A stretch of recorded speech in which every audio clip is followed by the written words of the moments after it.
en la necrosis licuefactiva ya deberíamos entender en contraposición cuál es el problema, ¿cierto? ¿Cuál es el problema aquí? La estructura no se conserva. Si en el otro se conserva la estructura acá. No se conserva. Exacto. El problema aquí va a ser que lo malo es de que no se desnaturaliza todo, no se desnaturalizan las enzimas. Como no se desnaturalizan las enzimas, el tema es de que luego de que las células se han muerto, encima las enzimas van a destruir la estructura histológica. Entonces, una vez de que el tejido se murió, las enzimas que son liberadas terminan activas, terminan destruyendo el tejido, desorganizando de forma histológica. Entonces, es allí que yo voy a encontrar pues, que el tejido está por todos lados, no encuentro un orden lógico, ¿no es cierto? A diferencia de la primera imagen, recordemos que habíamos visto que se veía ahí claramente el epitelio y debajo se veían las mucosas, se veía incluso otras capas más debajo, ¿cierto? Acá no, acá vemos que todo está por todos lados. ¿Cuáles serán? Hay dos ejemplos característicos típicos de necrosis licuefactiva. ¿Cuáles serán? Infarto en el sistema nervioso Ya, central y ya. también tuberculosis. No, Perdón. no exactamente. Las infecciones como tal. Infecciones. ¿Ya? Cerca. La mayoría de infecciones pueden generar, recuerden que cuando vimos inflamación purulenta, habíamos visto que a veces la inflamación causada por la inflamación purulenta era tan marcada que podía generar destrucción de tejido, ¿cierto? Entonces, lo que puede ocurrir es de que también están ligadas. Entonces, cuando me hablan de necrosis licuefactiva, yo pensaré o en infarto cerebral, en este caso me lo puedes decir de muchas maneras, isquemia cerebral, ACV, DCV, ya, como quieran llamarlo, ¿ya? Pero eso, asumado a las infecciones, son características típicas de la necrosis licuefactiva. Dicho esto, además de eso, aquí estamos viendo tejido cerebral en este caso. Vamos a ver que hay un dato característico que, bueno, en el desorden va a ser bien complicado que yo pueda darme cuenta qué tejido es, pero en este caso hay una estructura que nos va a permitir identificar más o menos de qué puedo estar pensando. Y son precisamente estas áreas que he señalado con las flechitas. ¿Qué creen que será? Si les estoy diciendo que es tejido nervioso. ¿Neuronas? No. Sí, pero no exactamente. ¿Qué parte? Corpúsculos de Barr. ¿El soma neuronal? No.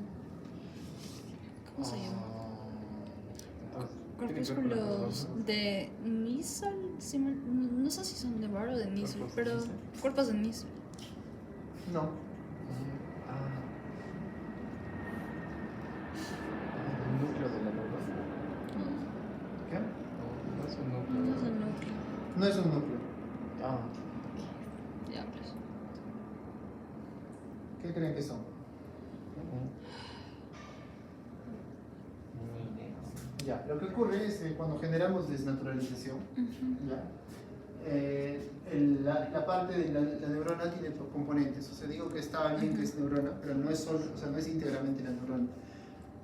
Tenemos la parte del soma y tenemos un axón. Lo que ocurre cuando se genera necrosis sobre el axón es que este axón se enrolla sobre sí mismo, dando una estructura circular bastante eosinófila. Entonces, lo que vemos aquí es el axón que se enrolló sobre sí mismo. ¿Y cómo me voy a dar cuenta que no es otra estructura? Es de que en alguno de los bordes voy a ver una colita, que es el inicio de donde se ha terminado enrollando. Se ve mejor acá si se dan cuenta, acá Sí. está entrando la colita y de ahí se enrolla todo. Acá igual, aquí se terminó enrollando todo. Es bastante eosinófilo, está aislado, incluso tiene diferentes grados de eosinofilia y de los tamaños, pero voy a ver que hay varias partes dentro del mismo tejido. Entonces, si no me oriento, este enrollado de los axones me puede permitir identificar ante qué tejido me encuentro, ¿ya? Ahora, además de esto, vamos a omitir la siguiente imagen porque quería ejemplificar algo, pero no nos ayuda porque no está bien coloreado. Nos vamos a ir de frente a la parte superior. En la parte superior vamos a observar macroscópicamente. ¿Y macroscópicamente cómo se ve? Y otro color. Ya hay un de otro cambio de color. coloración, pero algo que tiene que llamarme la atención es la consistencia. ¿Tiene la consistencia de un cerebro? ¿Sigue estando No. sólida? ¿No es cierto? No. Hay áreas que incluso se han vuelto líquidas, viscosas, ¿no es cierto? Entonces la necrosis licuefactiva genera eso también. Genera un cambio en la consistencia, algo que no que no pasaba con la necrosis coagulativa. La coagulativa me cambiaba la coloración, externamente se ve diferente, pero mantenía su estructura. Entonces, así como pierde la estructura microscópicamente, macroscópicamente también lo hace. ¿Ya? Por ejemplo, aquí, si yo veo esta parte que está sana, me puedo dar diferencia claramente, ¿no es cierto?, de la sustancia gris, de la sustancia blanca. Acá yo me doy cuenta, No. nada, ¿no es cierto? No. También se perdió completamente. Ujú. ¿Ya? Entonces, cerramos los conceptos en necrosis microscópica. Primer punto será el mismo punto que en la necrosis coagulativa, que será el tema de las proteínas.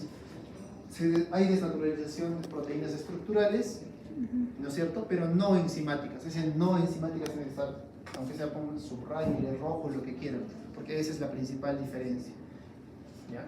El segundo punto es la implicancia de lo primero. Como no están desnaturalizadas, estas enzimas activas van a generar una desorganización a nivel histológico, algo que no ocurría en la coagulativa, ¿cierto? Ese es nuestro segundo punto. Doctor, ¿qué palabras usó? Generan desorganización. Desorganización histológica, ¿ya? Del tejido como tal.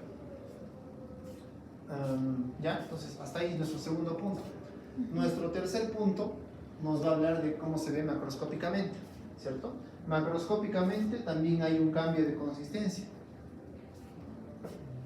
que podría tornar, por ejemplo, una consistencia más líquida en este caso, algo que no ocurría en el caso de la coagulativa. ¿Ya? Y como último punto hablaremos de los ejemplos tipo. ¿Cuáles son los ejemplos típicos? Los ejemplos típicos en este caso serán las infecciones y el infarto cerebral o ACV, DCV. ¿Cierto? De tipo isquémico. ¿Ya está? Y esos son los 4 puntos. ¿Ya? Colóquenlos rápidamente en su ordénelo, ahora se escriben al mismo tiempo y luego lo vamos a pasar. Vamos a hacer. ¿Qué cerebro? Sí, cerebro.